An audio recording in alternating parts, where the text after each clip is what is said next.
will come to order.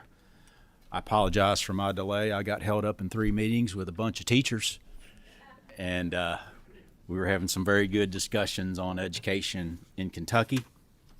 As is normal, please silence your cell phones. If you're going to speak for or against a bill, you need to sign up on the sheet at the back of the room, and we'll collect that here shortly. And we're going to call the roll first, and then we will do introductions. Please call the roll. Senator Carroll. Here. Senator Funke Fromeyer. Senator Givens. Senator Higdon. Senator Meredith. Senator Neal. Senator Stivers. Senator Thomas. Senator Tishner. Senator Wilson. Here. Senator Wise. Present. Vice Chair Williams. Here. Chair West. Here. We have a quorum. At this time, we will do introductions. Senator Thomas. Thank you, Mr. Chair. Mr. Chair, I have several teachers here today from Fayette County. They are from the following schools: Northern Elementary, Tates Creek High School, Sandersville Elementary, Beaumont Middle School, and Branson High School. I don't know if they're in this room, an overflow room, but I ask that they stand and we make them feel welcome. Please stand.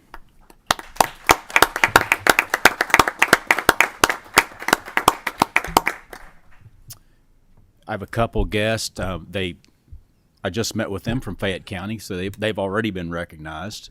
Thank you for the good discussion this morning. And then also had a group from Rowan County. I may have beat them down here if they're not. I don't see them in the room, but they're welcome. Any other introductions of special guests at this time? Seeing none, we'll jump right into the docket today. We have 4 bills and 1 resolution on the agenda. The first bill will be Senate Bill 210, which is my bill, and I'm going to use the privileges of the chair to start first, and then Senator Williams, if you would take over. Very good. Okay. These are all for this one, 210. Yes. Okay.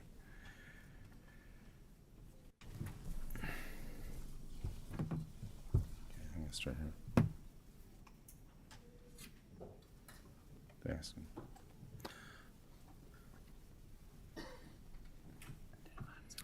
Okay. Very good. Senator West, would you identify yourself and your guest for the record? Senator West, 27th District.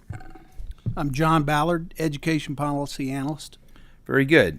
There's a proposed substitute. Is there any discussion on the substitute? Mr. Chairman, I would ask that the substitute be adopted. Okay, there's a motion. Is there a second? Second. Without any, all in favor, say aye. Aye. Without objection, the motion of the Senate Committee substitute is adopted. Okay. Senator West, would you like to explain things? Thank you, Mr. Chair. Thank you, members of the committee. We're talking about Senate Bill 210 today. Everything that I'm talking about will be in the committee sub. That is the work product that you have before you. And I have with me today John Ballard, who is on Senate Education staff. He is a former superintendent. He's here for moral support, and if I need a lifeline, I can reach out and he can help me navigate through the life of a superintendent. But Senate Bill 210 comes on the heels of this body's work on open borders. And Mr. Chairman, just so you know, I'm going to spend some time here, and then I have a guest on Zoom that I would like to speak after I speak, just to give an outside perspective. Let us know when you're ready to yield. Thank you.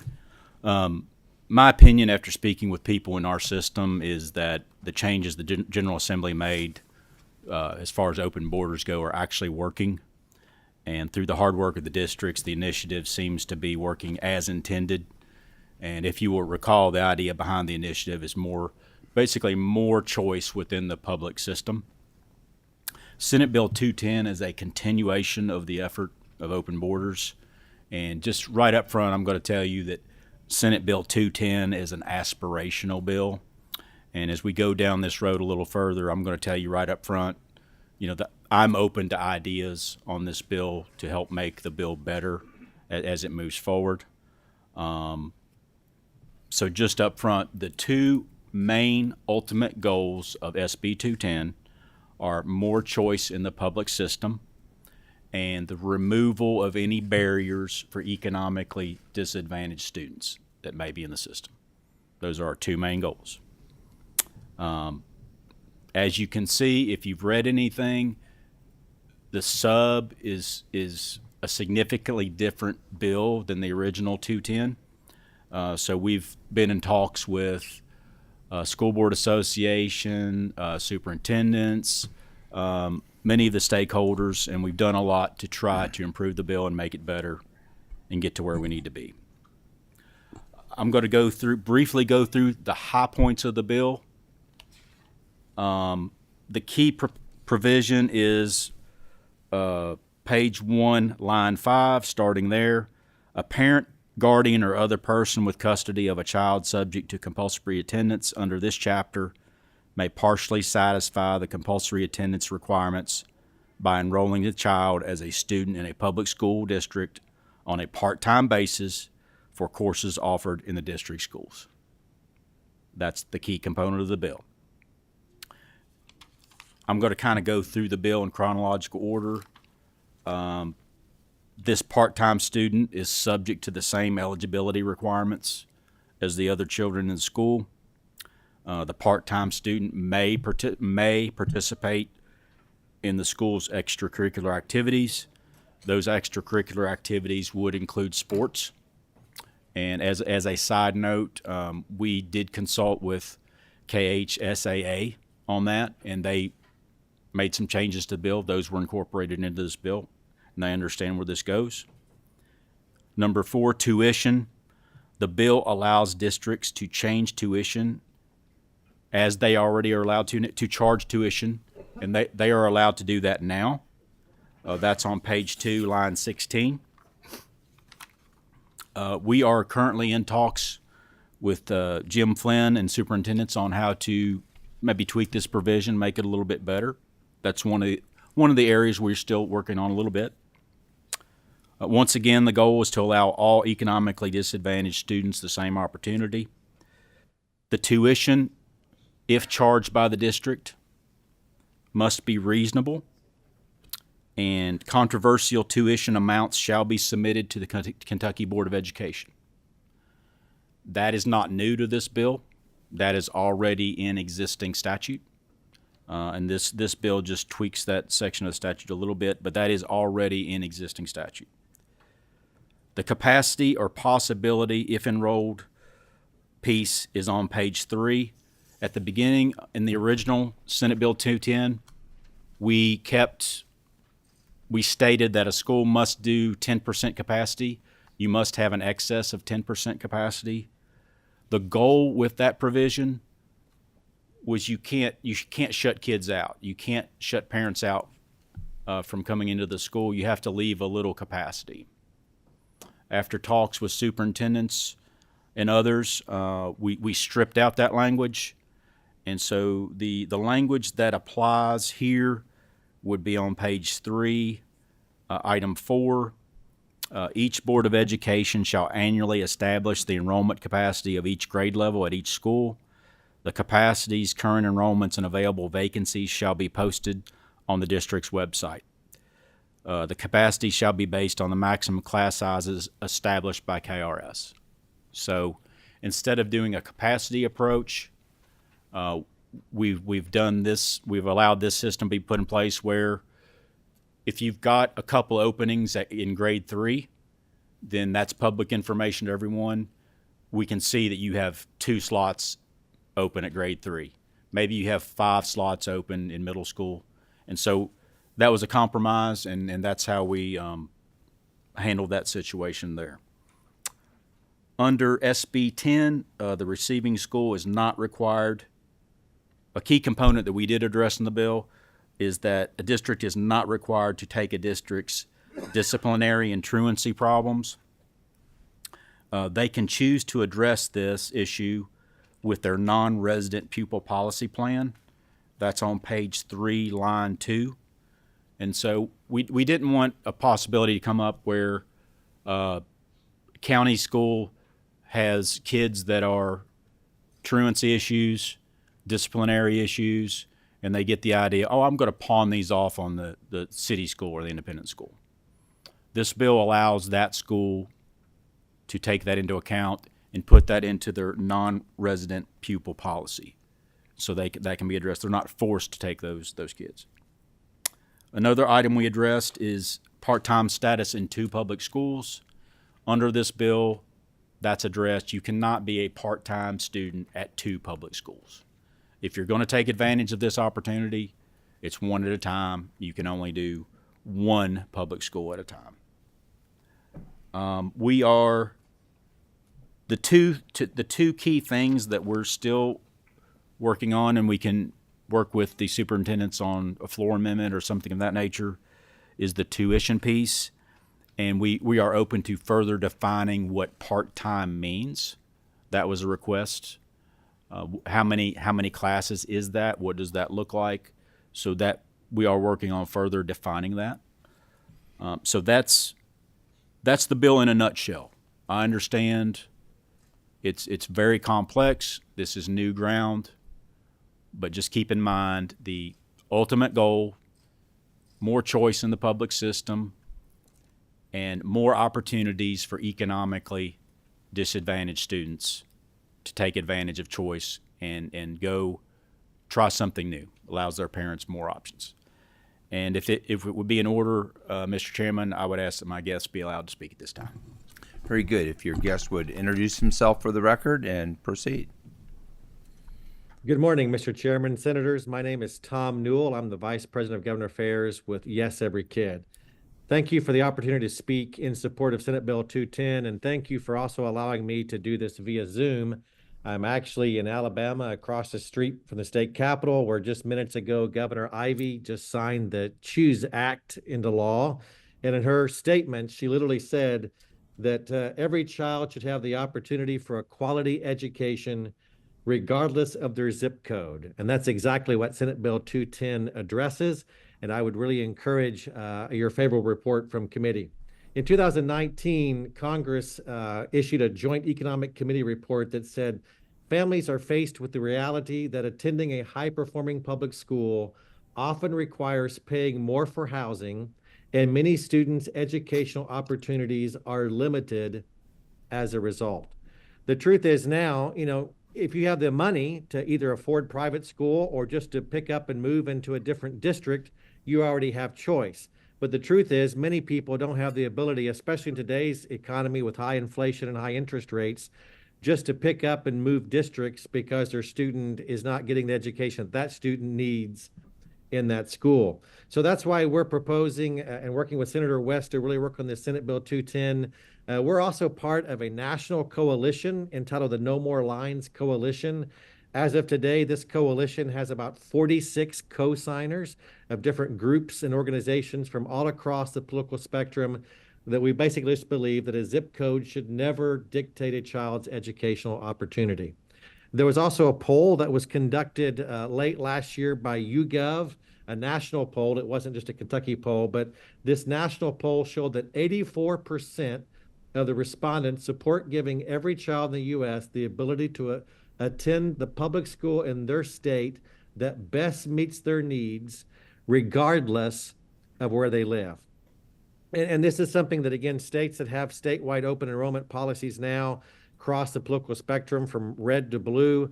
There are, I think, 8 states now that have a very comprehensive mandatory open enrollment policy. There are many other states that have a version of some type of open enrollment. But this is just something that I think Kentucky can take the next step forward in empowering parents to find the school that best works for their students. And I, again, just encourage your support of this bill. Thank you. Thank you very much for your testimony. I believe that Senator Funky Fromeyer has a question. Thank you for bringing this bill to our attention. There are some complexities when I look at my own Senate district. I have 11 school districts just in Senate District 24. God So bless you. yeah, but and I've heard from 3 of the superintendents just this morning, last night and this morning. So I don't know that they had the sub to look over ahead. But a couple questions, and I would love, and I love that you're sitting there too, John, to be able to give some further color on this.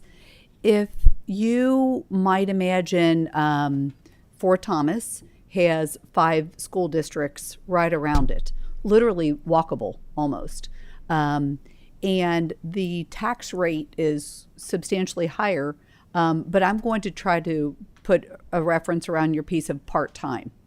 So if we have a student that might be privately schooled and wants to pick up 2 classes, is that the piece that you're recognizing you can't be part-time in 2 public schools, but you could be in a private and then pick up a few classes in, and I'm going to use the word homeschool, but I know in Kentucky those are perceived as private schools.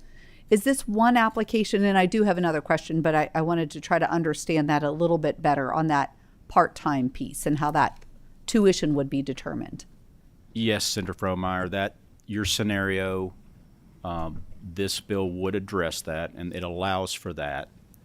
If they were in private, public, or homeschool, private school, half day, they could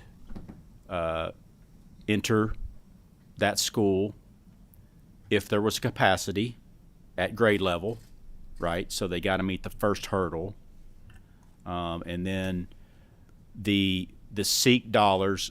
So as if the school accepted them, they would then be allowed to receive the SEEK allotment of that student. So if they come half day, they would receive half day SEEK. So the school will be paid, and then that school could also charge a reasonable tuition for that student to attend. So it would be allowed to happen, but there are some hurdles for that student to show up before they can show up. Great. So then the follow-up question would be, so then I do have the student that is in a school district that even though it's a mile away, their SEEK allotment is substantially higher than the higher property value school district that has a much lower SEEK allotment.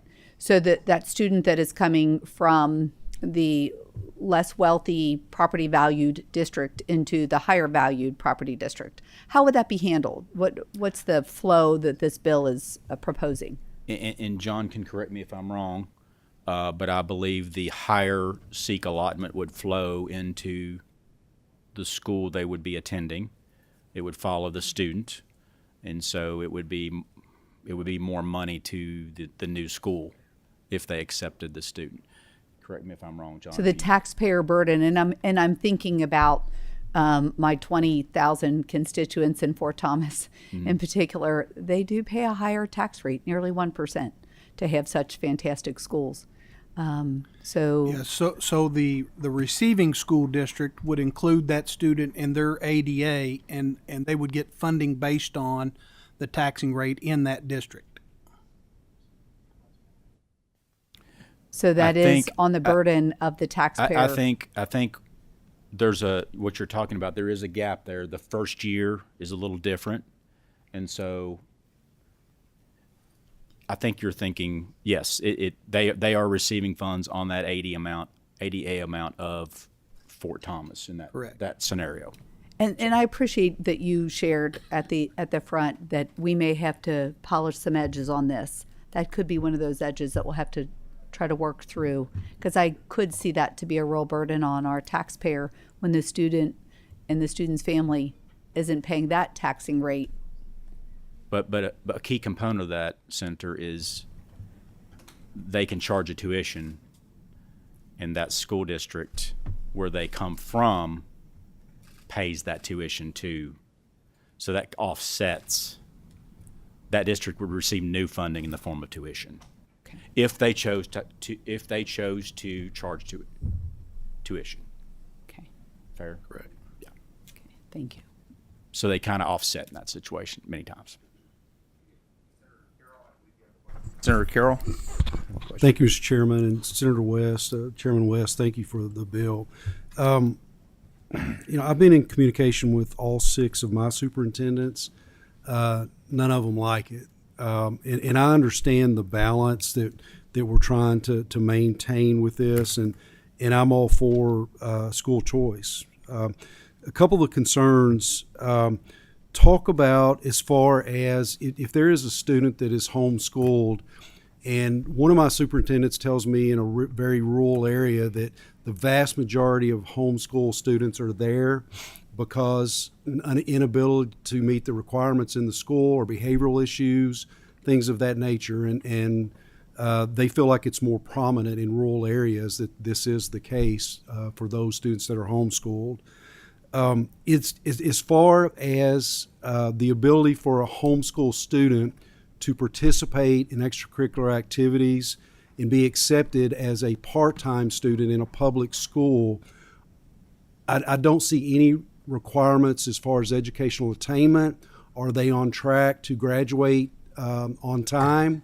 And are we opening the door for kids who are perhaps being homeschooled because of behavioral issues or even parents being unwilling to follow the rules? Taking enough to be able to participate in athletics when academically they're not performing up to the standards required in a public school. Thank you, Senator Carroll. I think I can address part of your concerns here. It should be on page 1, item 3. Any part-time student enrolled in a school under subsection 1 of this section may participate in the school's activities and extracurriculars in the same manner and subject to the same rules, policies, or standards as full-time students. So they can participate, but they have to abide by those requirements. And that would be in conjunction with KHSAA and their bylaws. And so we reached out to them. They made some changes here, and we've incorporated those. But John can talk a little bit about it. They may not be currently allowed to under bylaws, so those bylaws would have to be changed at KHSAA. But we think we took care of your concerns with this paragraph where they have to meet the same requirements. That talks, for the extracurricular or athletics. What about admission? If you could I speak to that further? Yes, I'm sorry. Go ahead. No, that's also to point out. Page 1B is not Number 2 down there. if a part-time student enrolled under subsection of this section wishes to enroll in a specific educational program offered to other students by a school, then the part-time student shall be subject to the same eligibility requirements, responsibilities, or standards as other students. Okay, and is there a mechanism to compare where a student that is homeschooled, where they are as far as educational progress, to compare that equally to the public school standards? I'm assuming if that public school requires a certain level of testing, then if they take advantage of the part-time status and come into that school according to this wording, that they would have to participate in that testing. That's my reading of the bill. Right, and it would be up to the individual, whoever is conducting that homeschool, to provide that information. If they say, hey, they're taking at home, they're taking algebra, they're taking social studies, and here's what their grades are. They should be doing that anyway.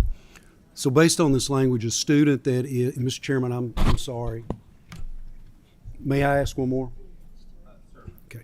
So the language would protect the schools. A student who is a behavioral issue, and that's why he or she is not in public school, or the parents aren't following the rules, and in homeschooling, the kid is not, the student is not progressing in their education.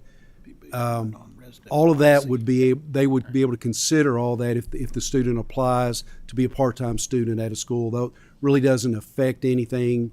It would be the same as if they were coming from another school. Correct, and as I stated before, any disciplinary issues, truancy issues of the students, that school would not be required to already in take those place. students because of the non-resident pupil policy Okay. that they could draft.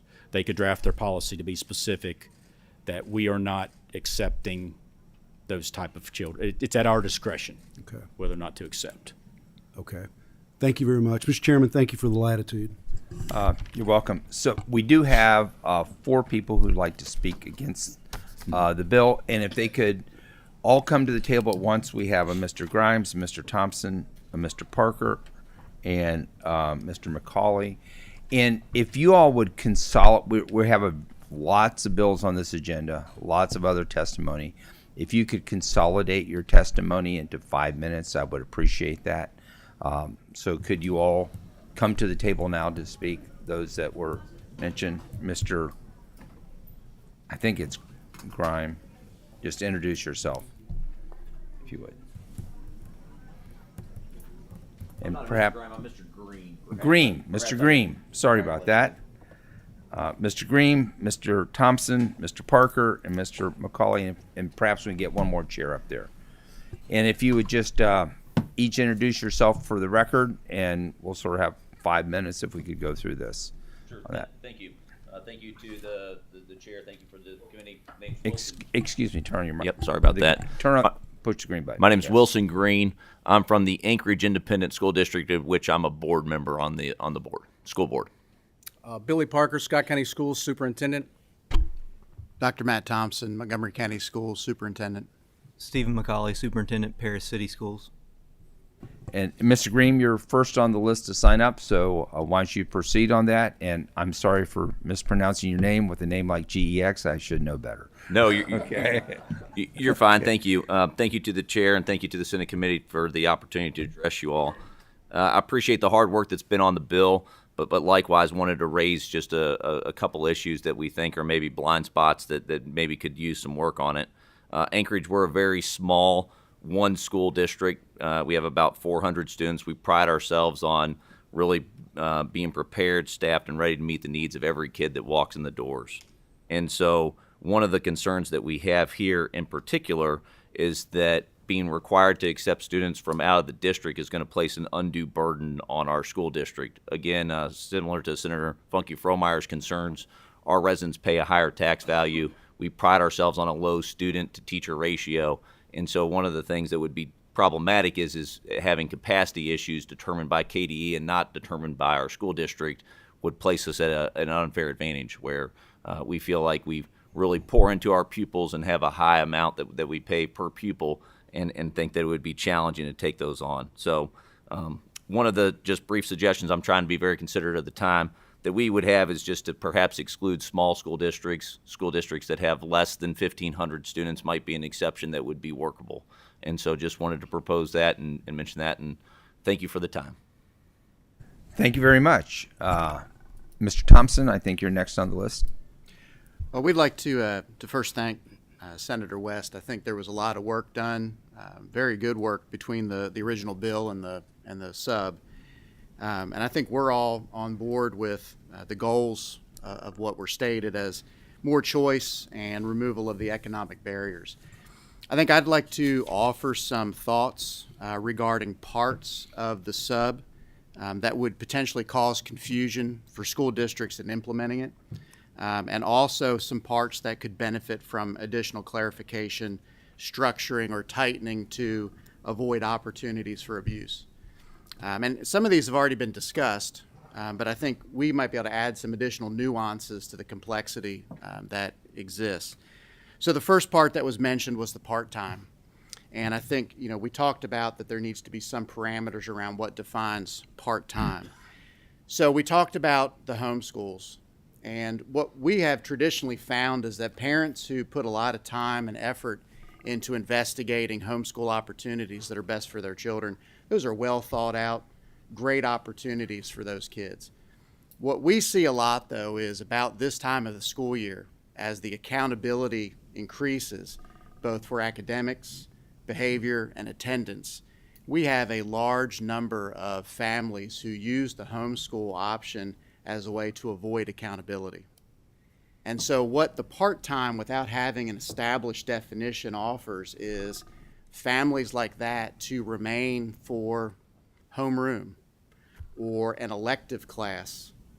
And if we're talking about holding those students to the same level of accountability behaviorally, academically, for eligibility with extracurricular activities, if I'm only being able to monitor that student's participation in an elective class and have no ability to monitor how they're doing in their core classes that they're homeschooled with, that really offers not a whole lot of ability to truly monitor that. So that's one thing that we would ask for there to be some additional clarification on. When we get to the tuition piece, I would venture to say that most districts are working this out well between themselves right now. I would also venture to say that a large majority of districts don't charge tuition. They take the SEEK that comes in as a result of the increased AADA. And so I would ask, is there evidence that this is a true issue? And if it isn't, is it a possibility just to allow the districts to work that out?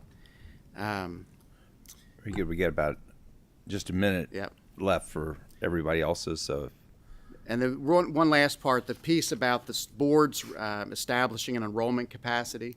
Keep in mind that as a board, we allocate positions to the schools. They determine under SBDM where those positions are used. So the ability for us to determine a grade-specific enrollment capacity is much less because we don't determine how many teachers are at each grade level. That's the SBDM Council that does that. So, very good. Thank you. So we're very tight on time. So if you could restrict it to I'll a minute. be quick. The dual enrollment between public and private schools that I heard this morning, I could see that being alarming for the voters in our school community because I'm thinking specifically about athletics. They come to us for a sport perhaps, and then they go to that other district for another sport. And I didn't specifically hear that mentioned. I do appreciate the chair, Senator West, for your willingness to work with us on these things.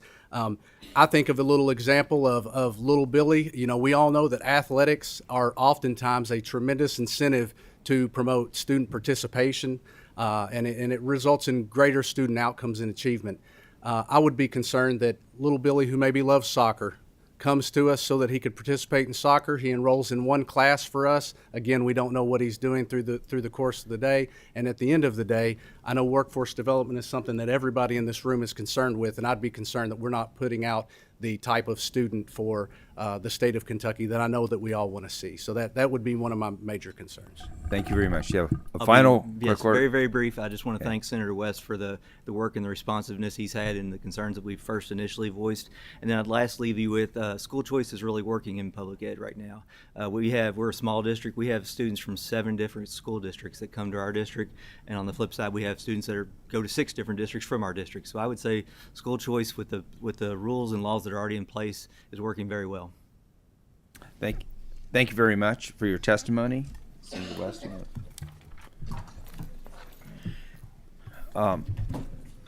Actually, are there any other questions for Senator West?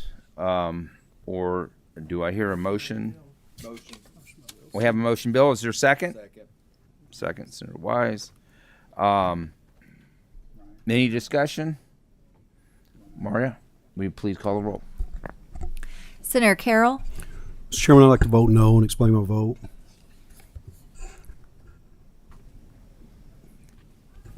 Oh, yes, proceed. I'm hopeful that I can get to an aye on the floor, and I think if some of these recommendations are accepted and a couple changes made, I can get to that level. But I appreciate the effort, and I agree completely with the goal, and I do appreciate the work. Thank you, Mr. Chairman. Senator Funke Fromeyer, I'd like to cast my vote and explain. Proceed. I need to pass. Your vote? Oh, sorry. I need to vote to pass.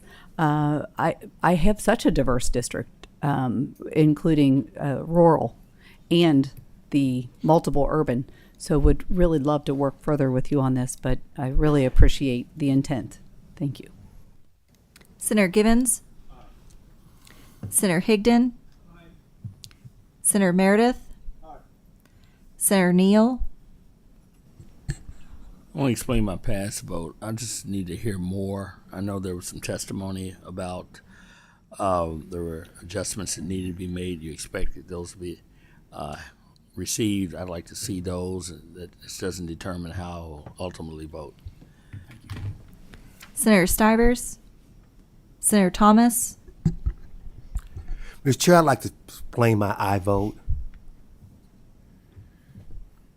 Proceed. Okay, thank you.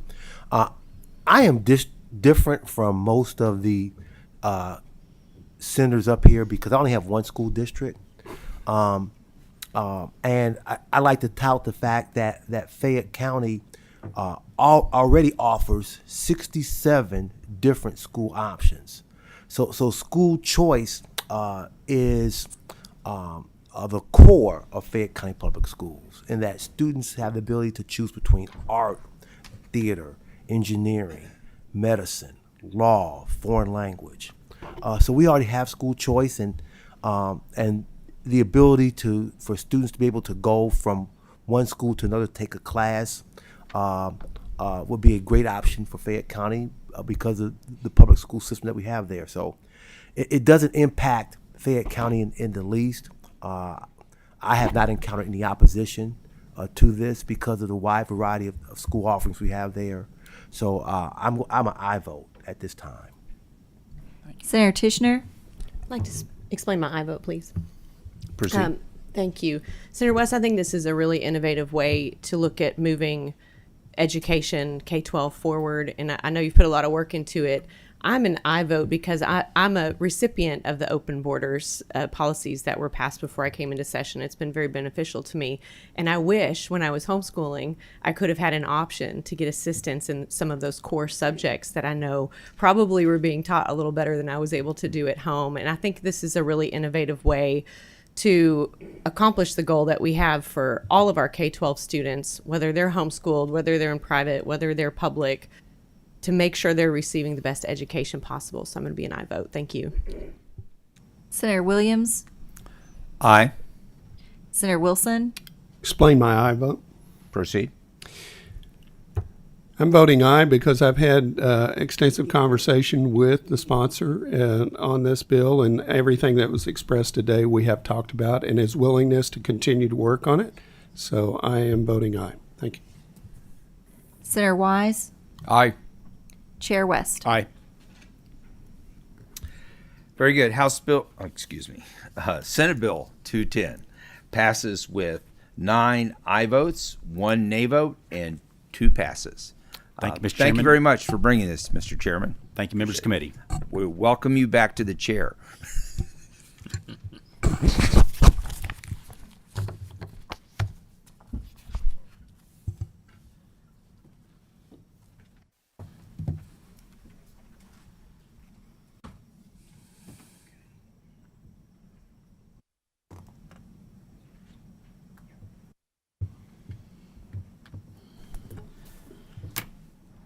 Thank you, members of the committee.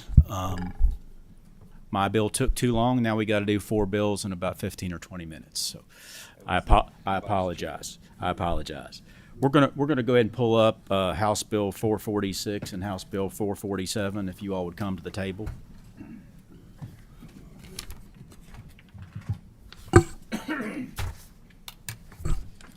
House Bill 446, an act relating to public school transportation. House Bill 447, an act relating to the transportation of students and declaring an emergency. We're going to handle these 2 bills at the same time. When you get a chance, please state your name for the record and proceed. Thank you, Chairman. Representative Emily Callaway for the 37th District, which is part of Jefferson, part of Bullitt. Kevin Bratcher, State Representative in Louisville. Please proceed. Thank you. So House Bill 446 will ensure that boards of education adopt a transportation services policy based on statewide transportation services policy guidelines, which are detailed in this bill.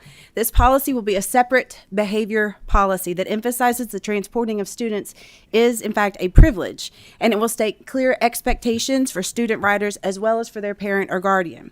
In addition, we want to be sure our bus drivers' input is considered when an incident occurs on the bus while maintaining the authority of administrators to adjudicate and administer disciplinary action. Excuse me. To do that, we closely align these policy requirements with that of most school district disciplinary policies.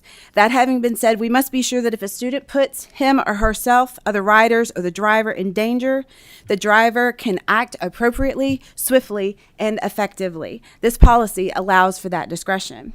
If there is an incident for which a behavior referral is submitted by the driver, this policy will ensure it is considered and addressed in a timely manner by administrators. This was one of the main concerns I heard from devoted drivers in my district, and I'm confident that this bill will aid in resolving that issue specifically. Certainly, if for some reason the system unintentionally fails and a response to a dangerous situation report results in a driver feeling still threatened or unsafe transporting a specific student, this concern should be considered. This bill directs boards to implement a policy that will allow a driver to opt out of transporting that student. And that will look different for different counties and is not meant to be burdensome for administrators or other drivers. When considering other routes and options, it is intended to reduce unintentional fails within the system and when addressing potentially dangerous students and circumstances. Drivers have a huge responsibility, and we should respect and address concerns thoroughly.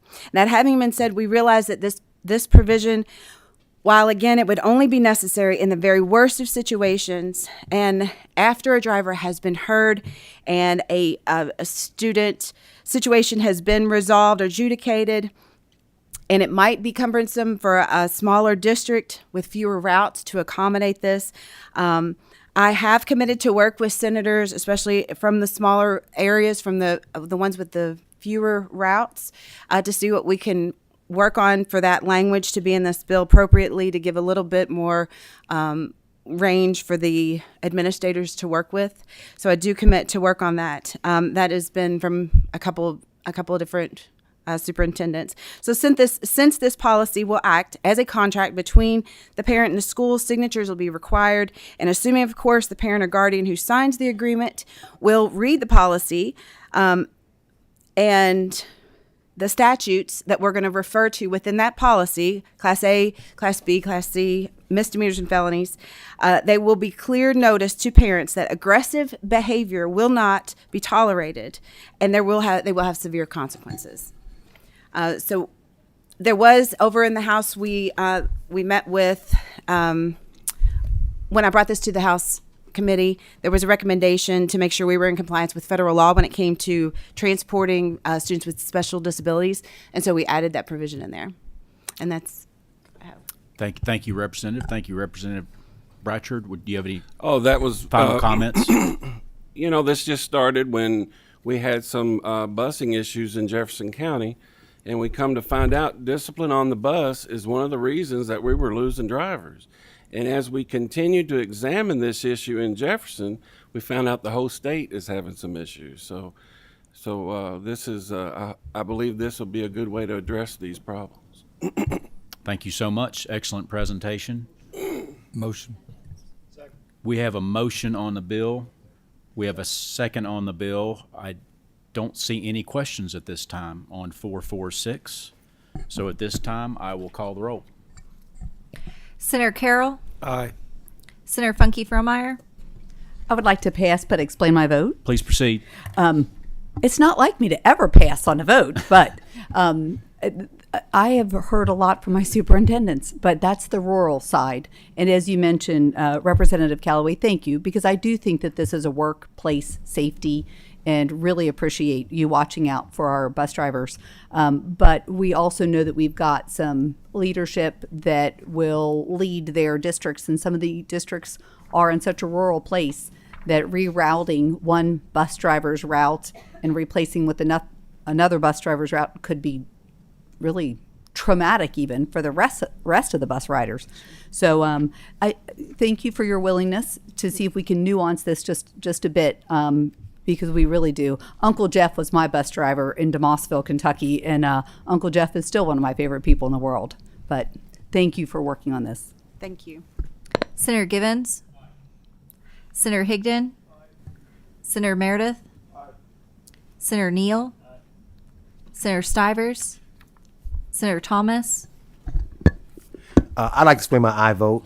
Please proceed. Representative Callaway, Representative Bratcher, it's good to see you all again. I've been working with you quite a bit lately. Obviously, we want to enforce disciplinary behavior on buses because not only is that harmful to the bus driver, but harmful to the students who ride that bus. So this bill makes perfectly good sense. It's just common sense. I support the bill. Senator Tishner, Senator Williams, Senator Wilson, Senator Wise, Chair West. Aye. House Bill 446 passes with favorable expression. Don't go anywhere. Take off. House Bill 447. Great, thank you. Again, Emily Callaway, District 37. This does have a committee sub. I would make a motion on the committee sub for House Bill 447. Seeing a motion and a second. All those in favor of the sub for House Bill 447 say aye. All opposed? Ayes have it.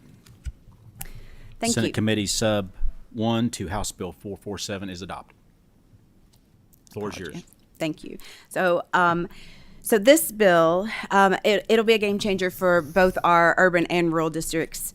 In my district, one of the other concerns that we've heard, we've got kids and drivers staying really late nights on the bus, and that's another quite frankly unacceptable practice. So in smaller districts, having a 30-ton vehicle transport only a handful of students on curvy back roads is antiquated and unnecessary.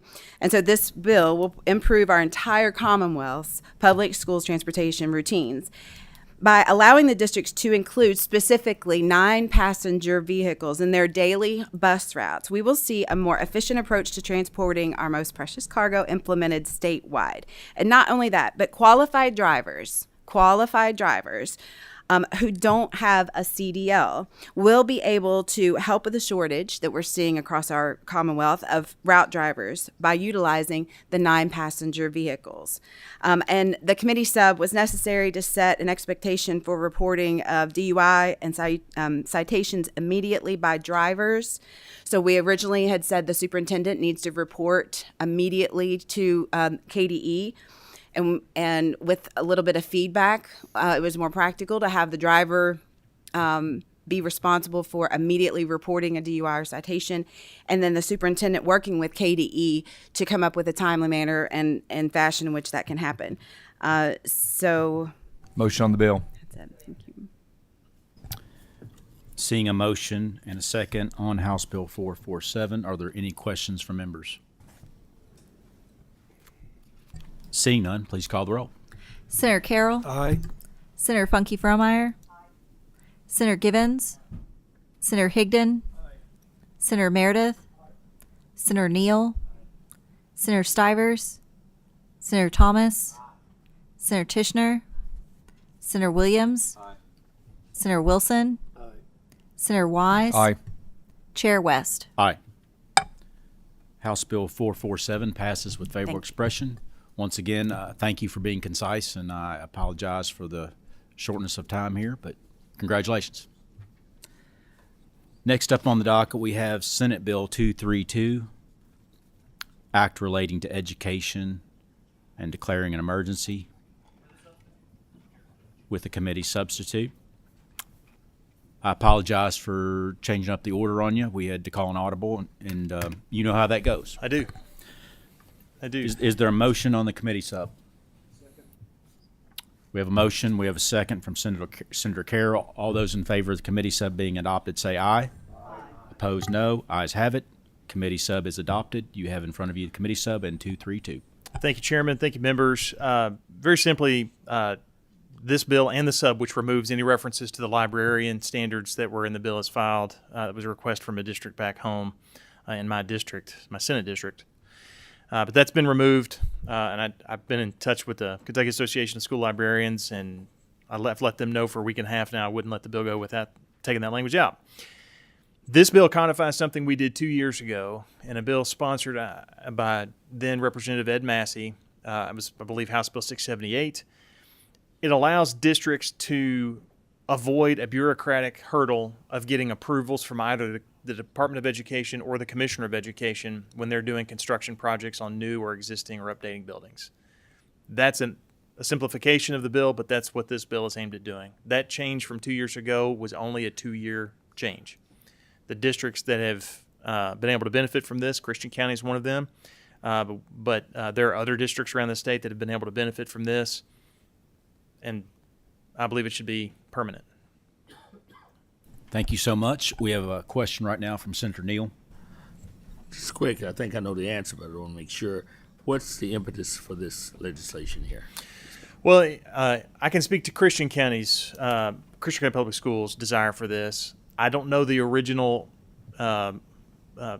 inspiration for the bill from 2 years ago. Christian County has asked me to advocate for this because they're in the middle of, and were 2 years ago, we're about to start building a new high school, actually combining Hopkinsville High School and Christian County High School, which is a whole other thing. And everybody that's been through mergers or splits in districts know how sensitive that issue is, but none of that's relevant. The districts that have had to get that approval sometimes have been delayed in getting that approval so long that the costs have gone up, say, or they haven't been able to borrow or extend credit in order to move a project forward in a timely fashion. Obviously, the school boards are still accountable. They still got to meet all the other standards they've got to do. It aims to eliminate the KDE's approval. In fact, in several places, KDE is still made aware of things that they're doing. The district plans are still there. They've still got to submit documentation and records and such. It just eliminates that time-consuming approval step. One real quick. Please proceed. Have you received objections to this, and from which quarter? Only KDE and not directly to me. I want to say, at least I don't think it was directly to me. And it's been months back when I was first working on the draft. Josh, you might remember if someone sent something at some point or another. Didn't come to you? All right.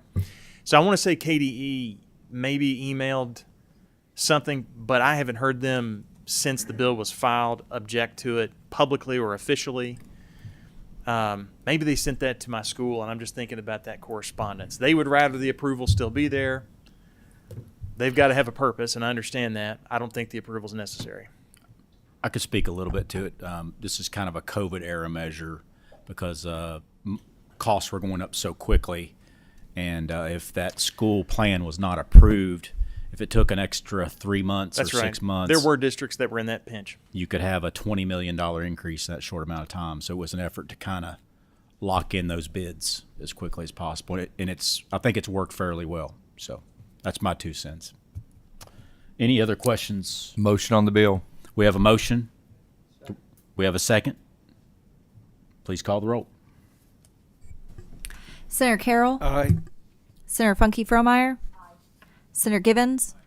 Senator Higdon. Senator Meredith. Senator Neal. Senator Stivers. Senator Thomas. Mr. Chair, I'd like to briefly explain my aye vote. Please proceed. Senator Westfield, what I like best about your bill is that it gives school boards flexibility in terms of getting started to build their schools. I mean, we have a very aggressive building plan in Fayette County, and this provides our school, my school board members, a great deal more flexibility in building schools, getting started, without compromising safety in the construction of those schools. This is a good bill, and so I proudly vote aye. Senator Tishner. Senator Williams. I'd like to explain my past vote. Please proceed. I just talked with one of my district guys. They love 95% of the bill, and they were uncertain about 5%. Probably the committee sub has taken care of that, but I'd like the opportunity to talk with them before we proceed. I'm sure it'll be fine on the floor. Senator Wilson. Aye. Senator Wise. Aye. Chair West. Aye. Senate Bill 232 passes with favorable expression. Thank you for your hard work, Senator Chairman, Westfield. members, thank you all. Last but not least on the agenda for today, we have Senate Joint Resolution 170. Mr. Chairman, with your permission, I'll simply present from here. That'll be fine. A joint resolution directing the Council on Post-Secondary Education to conduct a feasibility study on expanding post-baccalaureate program offerings at comprehensive universities. Colleagues, thanks for the chance to briefly present this joint resolution for your consideration. Approximately 2 weeks ago, we had a very robust conversation in this committee presented by a number of our post-secondary degree granting institutions. EKU was here, made a nice presentation on osteopathic medicine. WKU was here with a wonderful presentation on R2 research. And if you recall, Murray made a very compelling argument for the vet medicine program. Knowing that we have a number of comprehensive universities that are seeking to enter into the post-baccalaureate initiative space, this resolution charges CPE to help us meet the needs of the taxpayers while also granting opportunities to these institutions to appropriately move into the post-baccalaureate initiative space. It coordinates an effort by CPE to evaluate the priority opportunities that each of these institutions see for them to advance. Be glad to entertain any questions you may have. We have a motion on the resolution. Senator Wilson, second by Senator Funky Fromeyer. Are there any questions on Senate Joint Resolution 170? Senator Carroll. Senator Givens, can you kind of, what is the overall goal of this review? And I'm just looking down through the details. Is it to make sure, to make certain that each one of these programs, above all, is a quality program, and how it fits in, how each one fits, each request fits within the overall scheme of post-secondary within those universities? Great question, colleague Senator Carroll, and I appreciate the chance to answer it. So, as you could sense from the meeting that day 2 weeks ago, the moment that one of these quality institutions saw an opportunity, everyone else wanted a chance to have the same sort of opportunity but in a different space. Knowing that we've got different needs across the Commonwealth, but knowing that our comprehensive universities must first be driven by baccalaureate degree production, this simply says CPE shall evaluate each institution's priority post-baccalaureate initiative under these metrics, the metrics that you see here. First, using an outside entity to conduct a viability study. So no one gets to say, I'm going to do my own study and say that my desire is a great desire and I can do it. We're going to have an outside entity evaluate each one. We're also going to make sure that each institution, because these are comprehensive universities that first must be focused on baccalaureate degree production, are they meeting and paying attention to what they're there for first? If they're fulfilling their original mission of baccalaureate degree, then we want you to advance into new space. That's a second metric. You can go on down the line and read about alignment and cost, recurring revenues. So this is just a comprehensive study by CPE with results returned by December the 1st of this year so we can actively move on this next session. Have there been any efforts, or has this happened in the past where one of the comprehensive have asked to do this, or they have done it?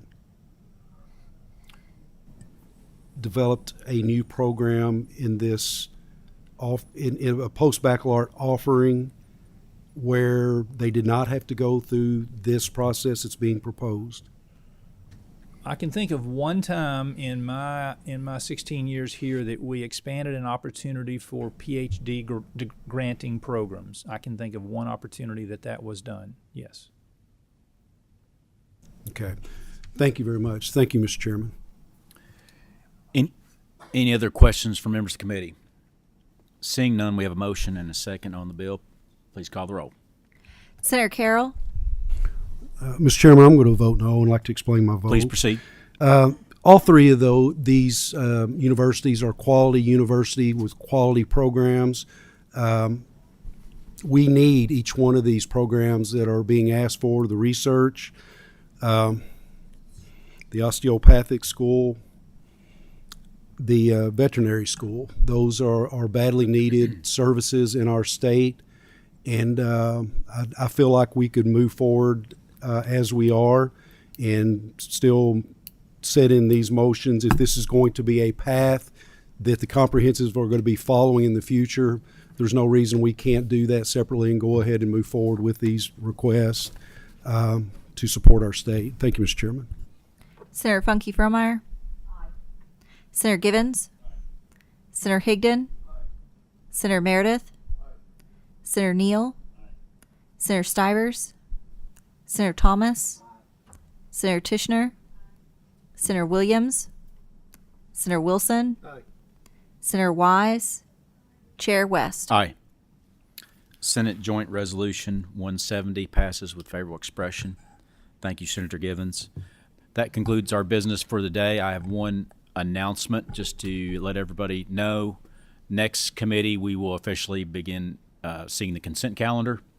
So just take note, next meeting we will officially be accepting consent motions.